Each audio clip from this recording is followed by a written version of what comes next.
ತೆರಳಿಸೋ ಜವಾಬ್ದಾರಿ ಯಾರ್ದು ಸರ್? ಕಾಂಗ್ರೆಸ್ ಪಾರ್ಟಿದ, ಸರ್ಕಾರದ? ಅದು ಯಾರು ಮಾಡಿಸ್ಬೇಕು ಸರಿಯಾಗಿ? Election commission. We are not in charge of BLOs.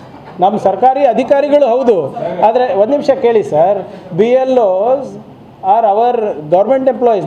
ಅದು ನಾನು ಹೇಳ್ತಾ ಇಲ್ಲ, ಆದರೆ ವಿ ಹ್ಯಾಂಡ್ ದೆಮ್ ಓವರ್. ಈಗ ಕರ್ನಾಟಕ ಈಗ CEO ಯಾರು? ಅನ್ಬು ಕುಮಾರ್ ಅವರು ಆಯೋಗಕ್ಕೆ ನಾವು ಕೊಟ್ಟಿದ್ದೀವಿ, ಡೆಪ್ಯೂಟೇಷನ್ ಮೇಲಿದ್ದಾರೆ. ಅವ್ರ ಮಾತು ಕೇಳಬೇಕು, ನಮ್ಮ ಮಾತು ಕೇಳೋದಿಲ್ಲ.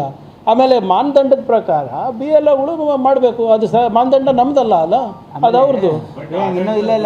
ಇನ್ನೊಂದು ಮತ್ತೆ ಮಾಡ್ತಾ ಮಾಹಿತಿ ನಿಮ್ದು ಸಂಪೂರ್ಣ ಇಲ್ಲ. ಈಗಾಗಲೇ ಇಲ್ಲಿ ಕೇಳಿ, ಮಿಸ್ಯೂಸ್ ಕಂಪ್ಲೇಂಟ್ ಮಾಡಲಿ. ಮತ್ತೆ 70% of the enumeration forms have already been distributed in various districts. Target is 2-3 ಡೇಸಲ್ಲಿ ಮನೆಗೆ ತೆರಳಿ ಅವರು ಎನ್ಯುಮರೇಷನ್ ಫಾರ್ಮ್ಸು ಭಾಳ ವೇಗವಾಗಿ ಕೊಡ್ತಾ ಇದ್ದಾರೆ. ನಮಗಿರೋ ಮಾಹಿತಿ ಪ್ರಕಾರ ನಾನು ಮೊನ್ನೆ ರಾಯಚೂರಿಗೆ ಹೋಗಿದ್ದೆ, ಆಮೇಲೆ ಕೊಪ್ಪಳಕ್ಕೆ ಹೋಗಿದ್ದೆ. ಅಲ್ಲಿ nearly 60% of the enumeration forms already be have distributed. ನಾನು ಸೇಡಮಲ್ಲಿ ಚೆಕ್ ಮಾಡಿ 70% of the enumeration forms have been distributed. ಸರಿಯಾಗಿ ನಡೀತಾ ಇಲ್ಲ ಅಂತ ಹೆಂಗೆ ಹೇಳಿ? ಡೋರ್ ಟು ಡೋರ್ ನೋಡಿ, ಡೋರ್ ಟು ಡೋರ್ ಹೋಗದೇ ಇದ್ದರೆ ನೀವು 70% ಎನ್ಯುಮರೇಷನ್ ಫಾರ್ಮ್ ಡಿಸ್ಟ್ರಿಬ್ಯೂಷನ್ ಆಗೋಕ್ಕೆ ಸಾಧ್ಯನೇ ಇಲ್ಲ. ನೋಡಿ, ಒಂದು ನಿಮಿಷ ನಮ್ಮ ಕರ್ನಾಟಕದಲ್ಲಿ ಎಲ್ಲಾದ್ರೂ ಆಗಿದೆಯಾ? ನಮ್ಮ ಗುಲ್ಬರ್ಗದಲ್ಲಿ ಎಲ್ಲಾದ್ರೂ ಆಗಿದೆಯಾ? ಇಲ್ಲ, ಒಂದು ನಿಮಿಷ ಇರೇ ಕುಲಕರ್ಣಿ ಅವರೇ, ಒಂದು ನಿಮಿಷ ಸರ್, ಒಂದು ನಿಮಿಷ. ಇವತ್ತು ಕಮ್ಯುನಿಟಿ ಹಾಲ್ಗಳಿರ್ಬೋದು, ಬೇರೆ ಕಡೆ ಇರ್ಬೋದು, ಜನ ಹೋಗಿ ಒಂದೇ ಸರಿ ಮಾಡ್ತಾ ಇದ್ದಾರೆ ಅಂದರೆ ಜನರಲ್ಲಿ ಆತಂಕ ಇದೆ ಅಂತ ಅರ್ಥ ಅಲ್ವಾ? ಈ ಆತಂಕಕ್ಕೆ ಕಾರಣ ಯಾರು? ನಾವಾ? ಚುನಾವಣೆ ಆಯೋಗ ಅಲ್ಲ?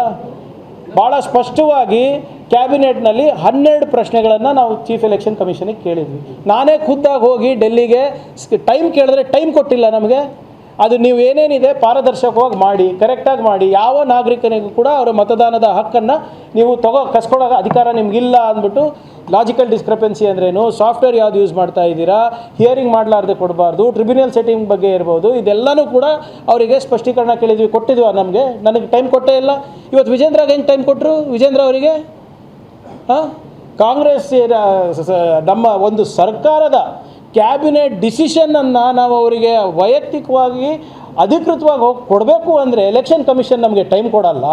ವಿರೋಧ ಪಕ್ಷದವರಿಗೆ ಕೊಡ್ತಾರೆ ಅಂದರೆ ಯಾರ ಕೈಗೊಂಬೇರಿ ಇವರು? ಏನಾಯಿತು? ಬಿಹಾರ್ನಲ್ಲಿ ಏನಾಯಿತು? ಕೇರಳನಲ್ಲಿ ಏನಾಯಿತು? ತಮಿಳ್ನಾಡಿನಲ್ಲಿ ಏನಾಯಿತು? ಬೆಂಗಾಲ್ನಲ್ಲಿ ಏನಾಯಿತು? 91 lakh people were left out of the voter list.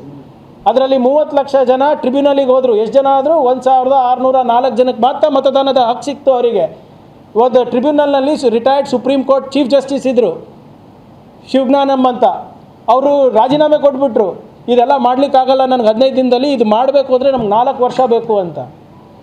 ಯಾರು ಹೊಣೆಗಾರರು ಸರ್? ಕಾಂಗ್ರೆಸ್ ಪಕ್ಷನಾ? Is it our responsibility? ಪಾರದರ್ಶಕವಾಗಿ ಮಾಡಿ, ಯಾರಿಗೂ ಪ್ರತಿಯೊಬ್ಬ ವ್ಯಕ್ತಿ ಕೂಡ ಯಾರು ನಾಗರಿಕನಿದ್ದಾನೆ ಅವರಿಗೆ ಹಕ್ಕು ಕೊಡಬೇಕು ನೀವು ಮತದಾನದಂತ ಕೇಳ್ತಾ ಇರೋದು. ಪಾರದರ್ಶಕತೆ ನಾವು ಕೇಳ್ತಾ ಇದ್ದೀವಲ್ಲ. ಕುಮಾರಸ್ವಾಮಿ ಅವರು ಹೇಳ್ತಾ ಇದ್ದಾರೆ, BJP ಅವರು ಹೇಳ್ತಾ ಇದ್ದಾರಲ್ಲ ಸರಿಪಡಿಸ್ಬೇಕು ಅಂತ. ಇವನ್ ವಿ ಆರ್ ಆಲ್ಸೋ ಸೇಯಿಂಗ್ ಸರಿಪಡಿಸಿ, ರದ್ದು ಮಾಡಿಬಿಟ್ಟು ಕರ್ನಾಟಕ ಸರ್ಕಾರ ಏನು 12 ಪ್ರಶ್ನೆಗಳು ಕೇಳಿದೆ ನಿಮಗೆ, ಅದಕ್ಕೆ ಉತ್ತರ ಕೊಟ್ಬಿಟ್ಟು ಪಾರದರ್ಶಕವಾಗಿ ಮಾಡಿ, ಮನೆಗೆ ಹೋಗಿ ಮಾಡಿ. ನಾವು ಅದೇ ಹೇಳ್ತಾ ಇರೋದು. ಅವ್ರಿಗೆ ಹೆಂಗ್ರಿ ಟೈಮ್ ಸಿಕ್ತು, ನಮ್ಗೆ ಹೆಂಗೆ ಟೈಮ್ ಕೊಡ್ತಾ ಇಲ್ಲ? ಆಮೇಲೆ ಇನ್ನೊಂದು ಇಲ್ಲಿ ಕೇಳಿ, ಈಗ ಭಾಳ ಕೇಳಿ, ಇಲ್ಲಿ ಆಡಳಿತದಿಂದ ಏನೂ ಮಿಸ್ಯೂಸ್ ಆಗ್ತಾ ಇಲ್ಲ. ಇವತ್ತು SIR ಭಾಳ ಸರಿಯಾಗಿ ನಡೀತಾ ಇದೆ. ವಿರೋಧ ಪಕ್ಷಗಳು ಯಾಕೆ ಗುಲ್ಲೆಬ್ಬಿಸ್ತಾ ಇದ್ದಾರೆ ಅಂತಂದರೆ, ಅವ್ರಿಗೆ ಏನಾಗಬೇಕಾಗಿದೆ ಅಂದರೆ ಬೇರೆ ಯಾವ ರೀತಿ ವೆಸ್ಟ್ ಬೆಂಗಾಲಲ್ಲಿ ಮಾಡಿದ್ರು ಅವರು ಏನಂದರೆ, ಹೊರಗಿನ ಅಧಿಕಾರಿಗಳನ್ನು ತಂದು ಅದನ್ನು ಮಿಸ್ಯೂಸ್ ಮಾಡಿ ಅದನ್ನು ತಮ್ಮ ಹತೋಟಿಯಿಂದ ಮ್ಯಾನಿಪುಲೇಟ್ ಮಾಡಬೇಕು ಅಂತಕ್ಕಂಥ ದುರುದ್ದೇಶದಿಂದ ಇದು ಮಾಡ್ತಾ ಇದ್ದಾರೆ. ನನ್ನೊಂದು ಮನವಿ ಪತ್ರಕರ್ತ ಮಿತ್ರರಿಗೆ ಏನಿದೆ ಅಂದರೆ, ನೀವು ಅನಲೈಸ್ ಮಾಡಿ ಆ ರೀತಿ ಆಗ್ತಾ ಇದೆಯಾ? ಎಲ್ಲೋ 1-2 ಇನ್ಸಿಡೆಂಟ್ ಆಗಿರ್ಬೋದು, ಆಗಿಲ್ಲ ಅಂತ ಹೇಳಲ್ಲ ನಾನು, ಅಲ್ಲಿ ಕ್ರಮ ತೆಗೆದುಕೊಳ್ತಾರೆ. ಆದರೆ ನಾವು ತಗೊಳ್ತಾ ಇದ್ದೀವಿ. ಆದರೆ ಇವತ್ತು BJP ಅವರು ಯಾಕೆ ಈ ರೀತಿ ಮಾಡ್ತಾ ಇದ್ದಾರೆ, ಎಲೆಕ್ಷನ್ ಕಮಿಷನ್ ಹತ್ರ ಯಾಕೆ ಹೋಗಿದ್ದಾರೆ ಅಂದರೆ, ಇಲ್ಲಿ ಇರ್ತಕ್ಕಂಥ ಅಧಿಕಾರಿಗಳು ಇವತ್ತು ಬೇಕಂತ ಈಗ ಮಾಡ್ತಾ ಇದ್ದಾರೆ ಅಂತ ಹೇಳಿ ಬೇರೆ ರಾಜ್ಯದಿಂದ ಅಧಿಕಾರಿಗಳನ್ನೇ ಇಲ್ಲಿ ಡೆಪ್ಯೂಟ್ ಮಾಡಿ ಇವತ್ತು SIR ಅವ್ರ ಕಂಟ್ರೋಲ್ ತಗೊಂಡು ಯಾವ ರೀತಿ ವೆಸ್ಟ್ ಬೆಂಗಾಲಲ್ಲಿ ಮಾಡಿದ್ರು ಅದು ಮಾಡ್ತಕ್ಕಂಥ ಅವರ ದುರುದ್ದೇಶ ಇದೆ. There is a malafide intention behind opposition. Please don't fall prey for that.